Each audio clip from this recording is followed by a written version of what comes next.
people love talking about online trolls, especially people like us that have to deal with it all the freaking time. So researchers at George Mason University, at the George Mason University Center for Climate Change and Communications, I should be very specific, wanted to do a survey to see how trolls psychologically impact people that participate online. So they surveyed about 1,183 people, and they had these people look at an article that has to do with climate change, and the comments on that article are either littered with trolls or they're littered with people that are making reasonable arguments or whatever it is, right? They found out that if you read comments that go out of their way to make you feel stupid or dumb or put you down and make it seem like your argument doesn't make sense, you're actually more likely to believe in the argument that you initially made in the first place. Yeah. It is not going to change your mind. It's just going to make you, or it's just going to reinforce whatever it is that you believed in the first place. Yeah.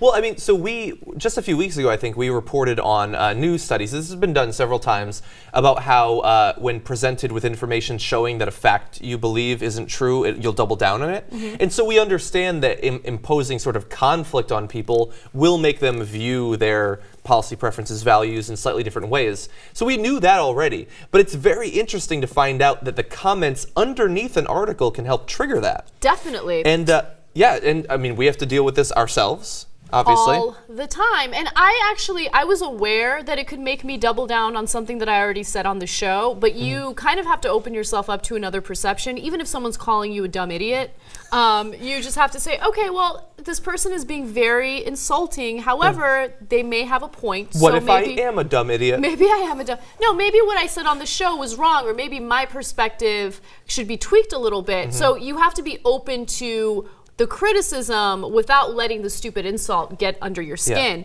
Yeah. And I should be clear, the articles that they gave the respondents had to do with nanotechnology. Yeah. So I didn't want you guys to think that they were climate change articles. So they look at the nanotechnology article, and then they read the comments, and depending on whether or not they were trolls, they either double down on what they already believed on nanotechnology, yes, or they are more open-minded to change. Yeah, and that's an important, I guess, amendment. That's an important distinction to make, because with nanotechnology, people don't go into the article having very strong opinions, and so but they're doubling down. So when you take something like climate change, where people already have strong opinions, we should expect the effect to be even stronger.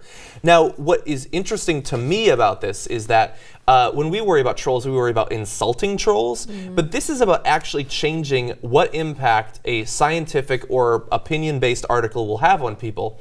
And if you are hosting a site, or if you're hosting a YouTube channel and you're trying to educate or persuade, and then these people that you're allowing to reside underneath your content are totally undercutting the whole point of what you're doing, it leads to the interesting question of, should you ban it?